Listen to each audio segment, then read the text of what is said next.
Last time આપણે કન્જેસ્ટિવ heart ફેલરનું introduction જોયું હતું અને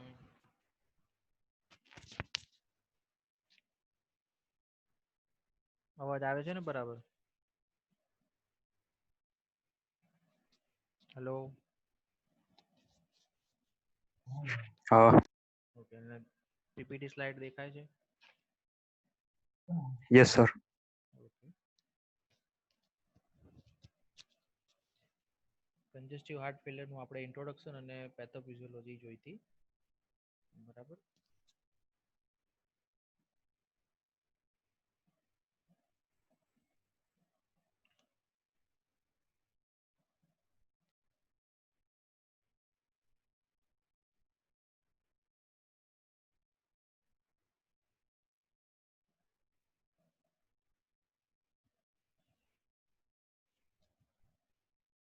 અહીંથી આપણે રિસ્ટાર્ટ કરીશું. Forms of heart failure. Acute અને ક્રોનિક એમ બે ટાઈપના હાર્ટ ફેલિયર હોય છે. Heart failure developing suddenly in patient with myocardial infarction is acute, while developing insidiously in a patient with valvular heart disease is chronic. With a gradual deterioration of heart function, certain compensatory mechanism take part to improve it. કઈ compensatory mechanism છે main ત્રણ મેં તમને ડિટેલમાં કહી હતી. They may be local in the form of chamber enlargement, myocardial hypertrophy and increase in heart rate.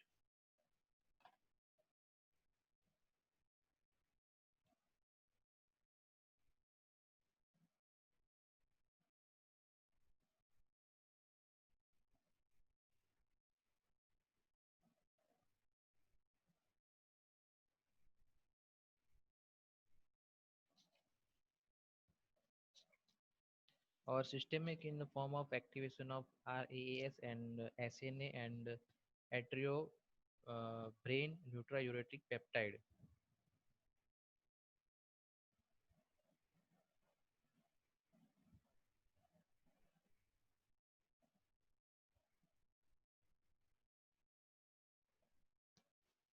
Compensated and decompensated heart failure.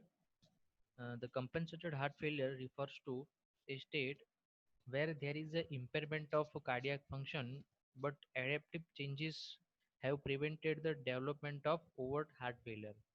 તો આ વસ્તુ કહેવા એ માંગે છે કે એક એવી કન્ડિશન છે કે જેમાં સ્ટાર્ટિંગ કન્ડિશન કહેવાય, વેરી સ્ટાર્ટ કન્ડિશન, કે જ્યારે એવા આપણે પોઝિટિવ ફેક્ટર અવેલેબલ હોય અને એની હાજરીની અંદર જ્યારે હાર્ટ એ જે મિકેનિઝમ છે એ પોતાની ડેવલપ કરે છે સ્ટાર્ટિંગની અંદર, કે જે ધારો કે કોઈ કાર્ડિયાક મસલ ડેમેજ થાય છે, બરાબર, તો એની સામે જે પેલા કમ્પેન્સેટેડ મિકેનિઝમ એક્ટિવેટ થાય છે, બરાબર, તો એ દરમિયાન adaptive changes have પ્રિવેન્ટેડ the development of over the heart failure. તો એ ચેન્જીસ એના માટે થાય કે હાર્ટને સપોર્ટ રહે છે, બરાબર.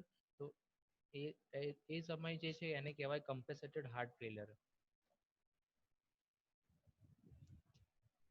કમ્પેન્સેટેડ હાર્ટ ફેલિયર અને ડીકમ્પેન્સેટેડ હાર્ટ ફેલિયર જ્યારે એની ડેફિનેશનની અંદર compensated heart failure become decompensated overt heart failure, કે જ્યારે બી તે ત્રણ મિકેનિઝમ છે તો એ ત્રણ મિકેનિઝમને કારણે પણ હાર્ટનું ફંક્શન નોર્મલ થઈ શકતું ના હોય. In the presence of the precipitating factor such as stress, infection et cetera, ત્યારે ડીકમ્પેન્સેટેડ હાર્ટ ફેલિયર કહેવાય.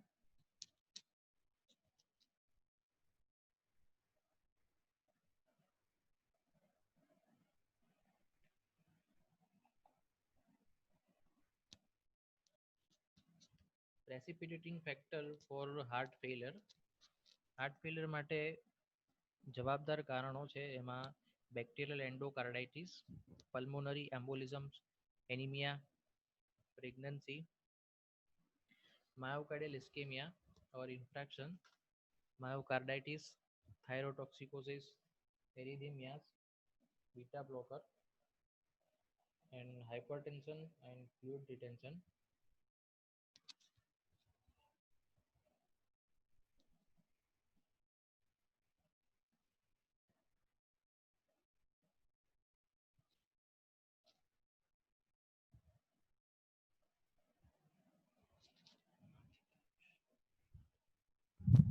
Congestive heart failure, ડેવિડસન ને બધે બુકોમાં જોશો તેની અંદર તમને ડિટેલની અંદર લેફ્ટ હાર્ટ ફેલિયર અને રાઈટ હાર્ટ ફેલિયર એ બે જ કોલમ આપીએ છે, બરાબર. તો left side of the heart compress the left atrium, left ventricular, mitral valve and the aortic valve. Right side of the heart includes the right atrium, right ventricular and tricuspid valve and pulmonary valve. જ્યારે બી congestion થાય right સાઈડમાં થાય કે પછી left સાઈડમાં થાય, તો left સાઈડના જેટલા બી હાર્ટના કોમ્પોનન્ટ છે એ એફેક્ટેડ થાય, અને લેફ્ટ સાઈડમાં હોય કે રાઈટ સાઈડમાં હોય, બરાબર, એવી રીતે વાઇસ વર્સા છે. Congestive failure means accumulation of excessive fluid beyond one or both ventricles leading to congestion of lungs and other viscera. Congestion નો meaning બહુ કોમન છે.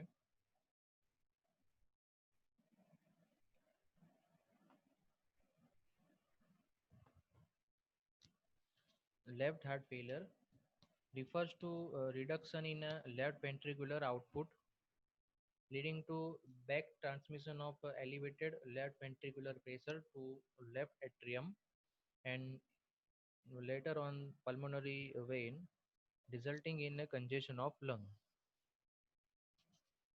જ્યારે લેફ્ટ વેન્ટ્રિકલ છે એ લેફ્ટ વેન્ટ્રિકલ નું કામ છે એ પેરીફેરીની અંદર જે કંઈ બી બ્લડ છે તે બ્લડને પહોંચાડવાનું કામ, પંપ આઉટ કરવાનું કામ લેફ્ટ વેન્ટ્રિક્યુલરનું છે.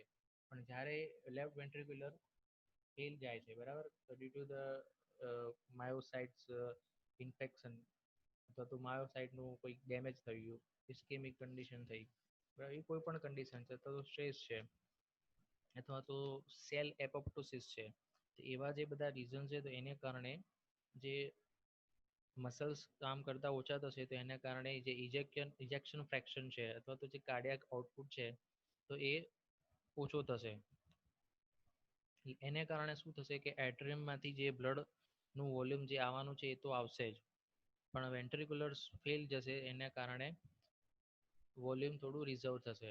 એટલે વેન્ટ્રિક્યુલરની અંદર elevated left ventricular pressure, ventricular અંદર પ્રેશર વધી જશે બ્લડનું, અને એ પ્રેશર વધશે એટલે શું થશે, બેક મારશે left atrium, left ventricle to left atrium. Left એન્ટ્રીમાં પણ લોડ થશે એટલે એ પાછું પલ્મોનરી વેન્સની અંદર પાછું જશે, જે રસ્તેથી પાછું આવે છે એ રસ્તે પાછું જશે, એટલે આને કહેવાય પલ્મોનરી કન્જેશન. એટલે લાંબા ટાઈમે આ કન્ડિશન રહે એટલે પ્લુરાઇટિસ, વેટ વેટ પ્લુરાઇટિસ, કે જે લંગ્સની અંદર પાણી ભરાવ એમ કહેવામાં આવે છે. An acute raise in left atrial pressure causes a pulmonary edema. Gradual rise in left atrial pressure leads to reflex pulmonary vasoconstriction due to hypoxia with subsequent development of pulmonary atrial hypertension.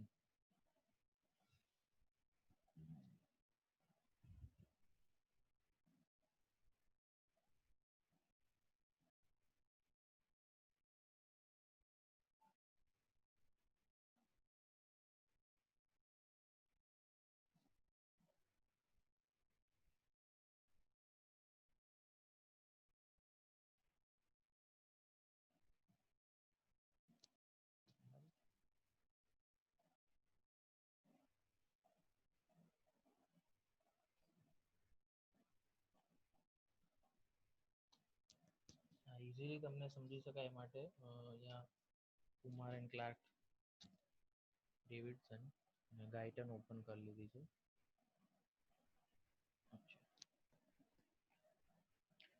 Acute left heart failure, આ દેખાય છે books બધા અંદર? ના sir. Vision નથી આવતું, clear નથી દેખાતું?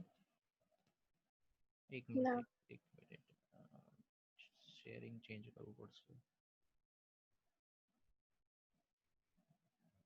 ક્યાં ભૂલી ગયો?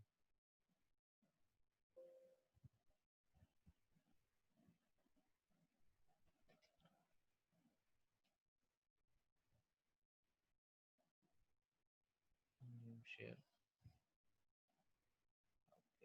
હવે દેખાશે. દેખાય છે હવે? હા sir. Acute left heart failure. Acute left heart failure present with a sudden onset of dyspnea at the rate that rapidly progress to acute respiratory distress, orthopnea and prostration. Prostration એટલે severe mental and physical stress અથવા તો exhaustion. Often there is a clear precipitating factor such as an acute MI,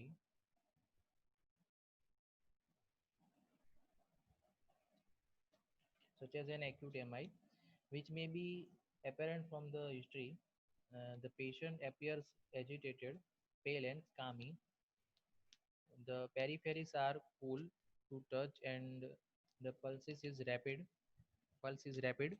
but in some case there may be a inappropriate bradycardia that may contribute to acute episode of heart failure.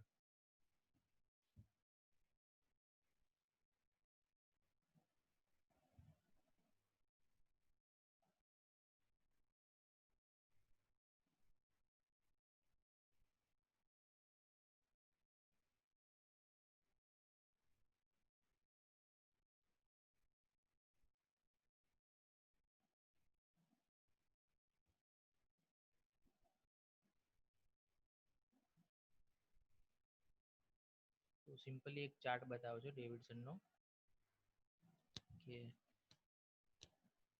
જ્યારે માયોકાર્ડિયલ અથવા તો myocytes છે, બરાબર, એ myocytes cardiac cell છે અને myocytes કીધા છે. જે માયોસાઇટ્સ લોસ થાય અથવા તો ફાઇબ્રોસિસ થાય, બરાબર, કોઈ પણ કારણોસર, એને કારણે શું થાય, હાર્ટ ફેલિયરની કન્ડિશન થાય.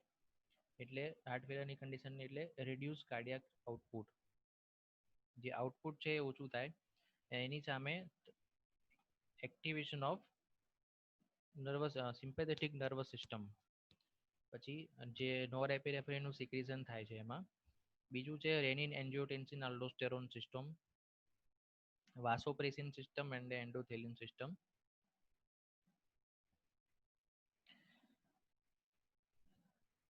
આ સિસ્ટમને કારણે શરીરની અંદર સોડિયમનું વધારે રિટેન્શન થાય, એટલે સોડિયમ આવે એટલે પાણીનું વધારે એબ્સોર્પ્શન થાય, એટલે શું થાય, ઇન્ટ્રાવાસ્ક્યુલર વોલ્યુમ ઇન્ક્રીઝ થાય.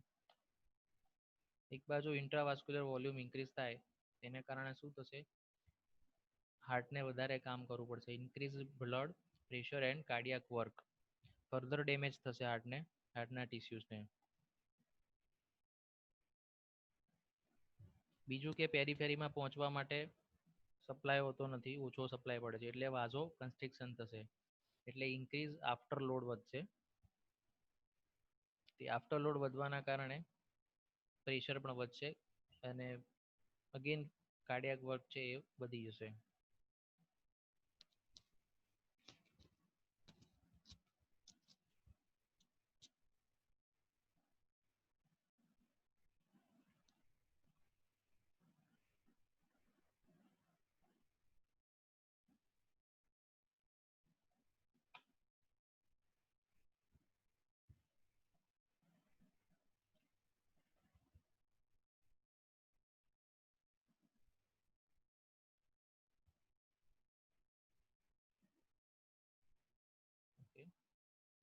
આ છે કુમાર અને ક્લાર્કની ડેફિનેશન છે heart ફેલિયરની. Heart failure is a complex syndrome that can result from any structural or functional cardiac disorder that impairs the ability of the heart to function as a pump to support the physiological circulation.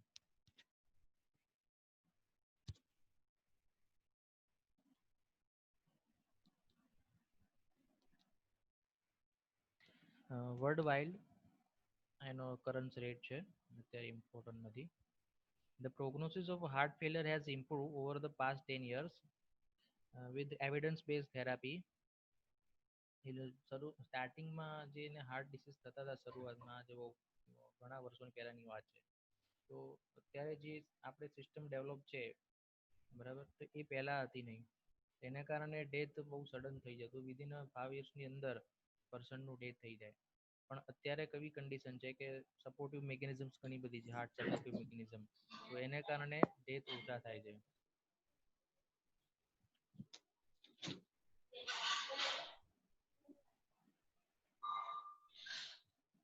Main causes, જે heart ફેલિયરના જે main causes છે એની અંદર પહેલું છે ઇસ્કેમિક heart disease, તો 35 to 40% include થાય અંદર patient. Cardiomyopathy related to dilated cardiomyopathy, and third is hypertension related heart failure. Other કોઝિસની અંદર cardiomyopathy, hypertrophic, restrictive amylosis and sarcoidosis, certain valvular diseases like mitral, aortic and tricuspid valve, congenital heart disease, atrial septal defect, ventricular septal defect.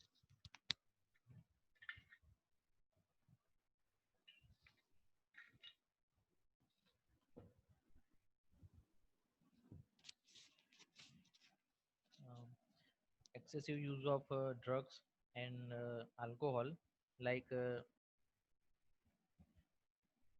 trastuzumab and imitinib, hyperdynamic circulation like in anemia, thyrotoxicosis, hemochromatosis and Paget's disease.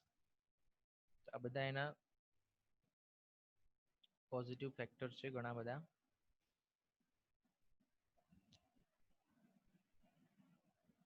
Pulmonary hypertension છે, pulmonary એમ્બોલિઝમ્સ છે, એરિધમિયાસ છે, પેરિકાર્ડાઇટિસ છે, તો પેરિકાર્ડિયલ ઇફ્યુઝન છે, ને obstructive pulmonary disease. Pathophysiology. When the heart fails, considerable changes affected the heart and peripheral vascular system in response to the hemodynamic changes associated with heart failure. These physiological changes are compensatory and maintain cardiac output and peripheral perfusion. However, as a failure progress, the condition more if condition be more worse, then these mechanisms are overwhelmed and become a pathophysiological. સ્ટાર્ટિંગની અંદર જે changes થાય છે એ physiological changes છે, પછી જે changes થાય છે એ બધા પેથોલોજીકલ ચેન્જીસ થાય છે, જેમાં વોલ પેથોલોજી થાય છે, જેમાં કાર્ડિયાક વોલની હાઇપરટ્રોફી તમને જોવા મળે છે.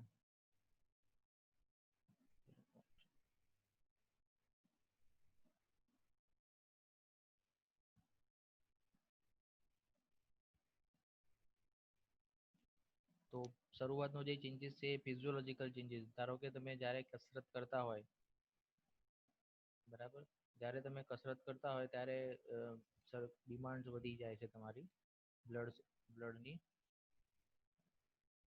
તો એ દરમિયાન જે ચેન્જીસ થાય એ ફિઝિયોલોજીકલ ચેન્જીસ છે, બરાબર. કન્ટિન્યુ એ વસ્તુ રહે, એ સ્ટ્રેસ હાર્ટ ઉપર પડતો રહે તો એના કારણે પેથોફિઝિયોલોજીકલ ચેન્જીસ ડેવલપ થાય છે. The development of pathological peripheral vasoconstriction and sodium retention in heart failure by activation of renin angiotensin aldosterone system entails a loss of beneficial compensatory mechanism and represents cardiac decompensation. Factor involved are venous return,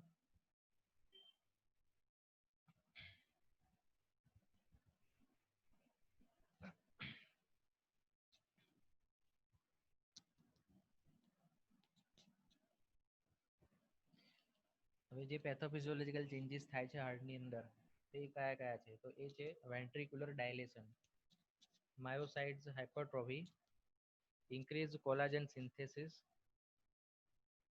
બરાબર, altered myosin gene expression. Heart muscles છે એ heart muscles એની અંદર પણ actin અને myosin નામના fibre આવેલા હોય છે. તો એ જે ફાઈબર્સ છે, બરાબર, એના માટે કેલ્શિયમ ઇમ્પોર્ટન્ટ છે. તો કેલ્શિયમ ની ઇનોટ્રોપી વધી જાય.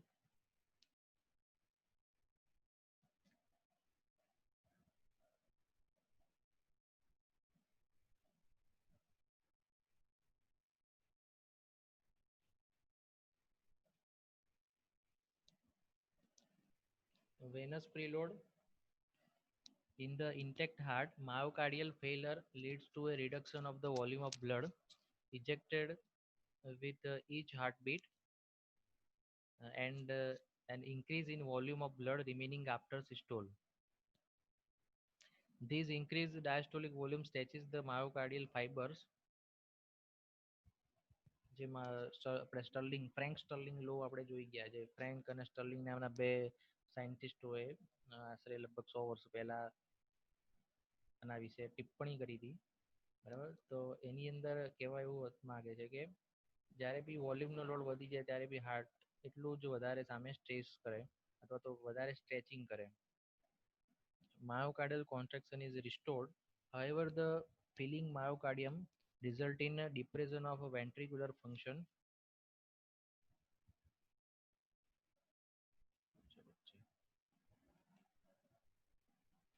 Myocardial contraction is restored. However, the filling myocardium result in a depression of a ventricular function. આની અંદર બેઝિકલી કર્વ જોવાનું હોય છે.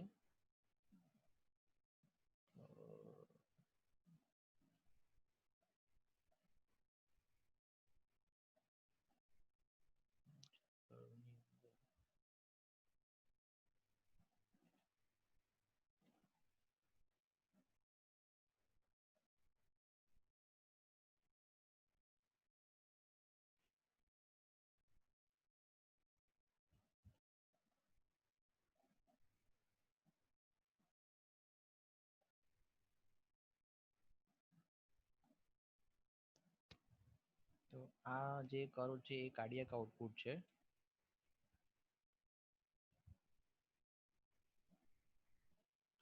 ને આ જે છે એ પ્રીલોડ, જેને કહેવાય એન્ડ ડાયાસ્ટોલિક વોલ્યુમ. શોર્ટમાં લખી દઉં છું.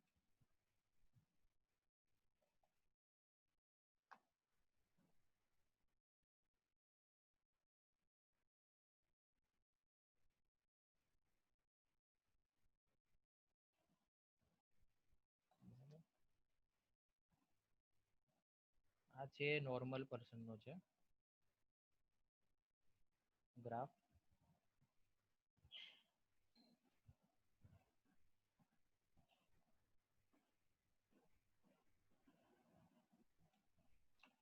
ગ્રાફની અંદર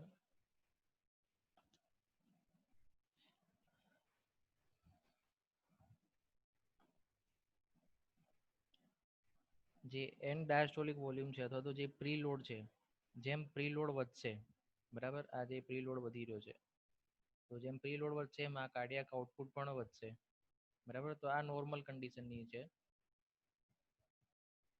આ બે જે છે ઉપરની અને નીચેની એબનોર્મલ કન્ડિશન છે કે જ્યારે એન્ડ ડાયાસ્ટોલિક વોલ્યુમ મતલબ પ્રીલોડ તમારો જેમ વધે છે તેમ કાર્ડિયાકનું આઉટપુટ પણ વધે છે. આની અંદર ઘટે છે તેમ આઉટપુટ પણ ઘટે છે, બરાબર. તો સ્ટર્લિંગ્સ લો આના પરથી તમે સમજી શકો.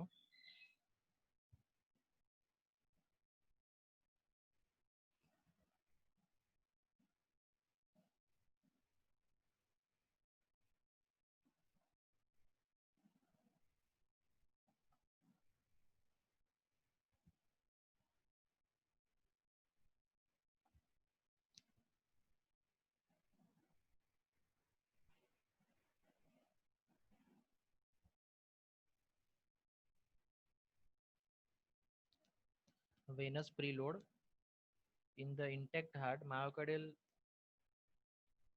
આ તો પતી ગયું આપણે.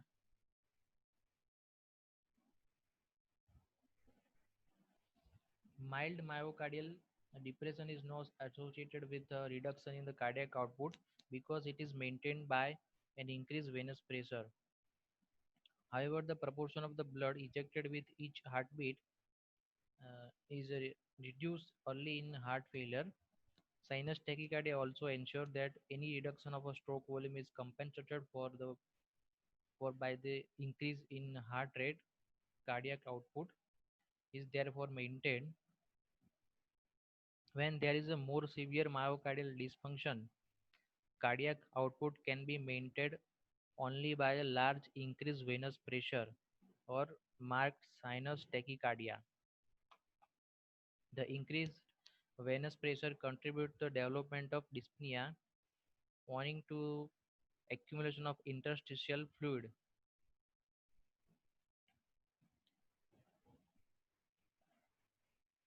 Interstitial and alveolar fluid, and to the occurrence of the hepatic enlargement, ascites, and dependent edema due to increased systemic venous pressure.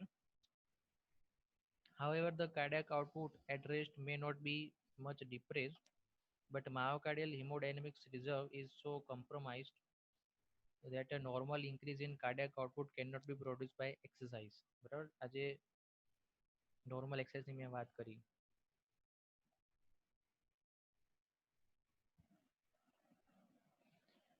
In very severe heart failure, cardiac output is depressed despite high venous pressure. The inadequate cardiac output is redistributed to maintain perfusion of vital organ such as the heart, brain, kidney at the expense of skin and muscle.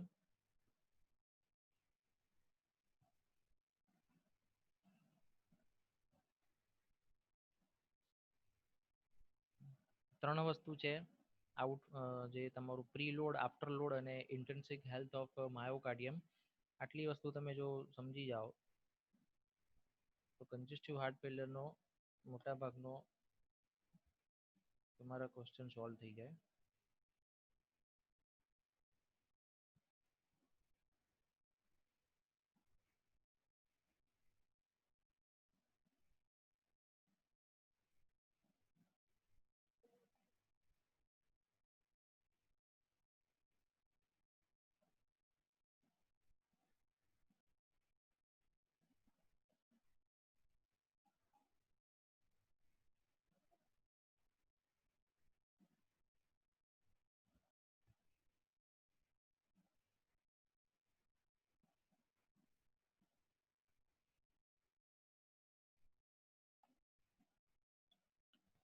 બીજું એક ડિટેલની અંદર વાત કરી લઈએ. આપણે ગઈ વખતે વાત કરી હતી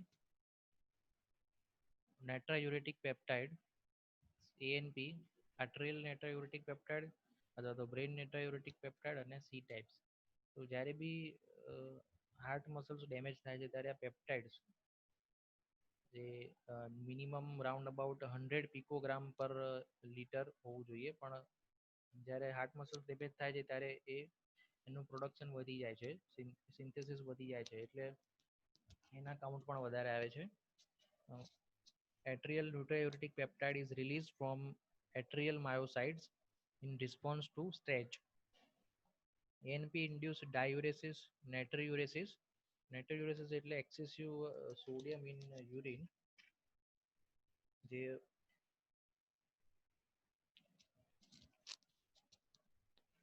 vasodilation and suppression of renin-angiotensin system.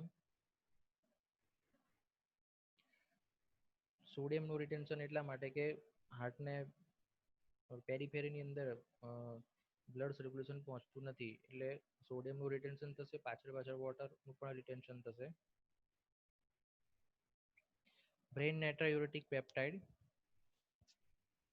so called because it was first discovered in brain, is predominantly secreted by the ventricle in the response to increase myocardial wall stress.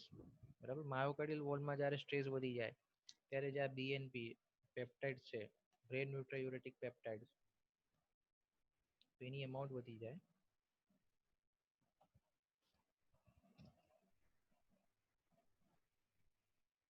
There is an increasing interest in monitoring level to help guide heart failure therapy.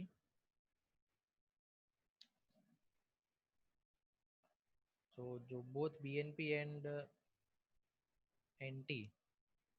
NT-proBNP are increased in the patient with heart failure. તો heart ફેલિયરની અંદર તમને ANP અને BNP વધારે મળે.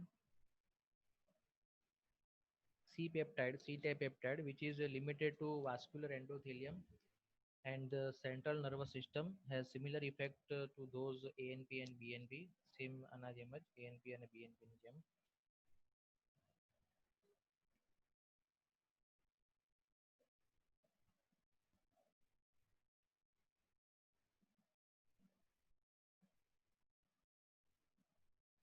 ગાયટનની અંદર શોર્ટની અંદર Frank Starling mechanism કીધું છે. Frank Starling mechanism means that the greater the heart muscle is stretched during filling, the greater is force of contraction and the greater the quantity of blood pumped into the aorta. બરાબર, ડિટેલમાં explanation હજુ બી આપ્યું છે ગાયટનની અંદર.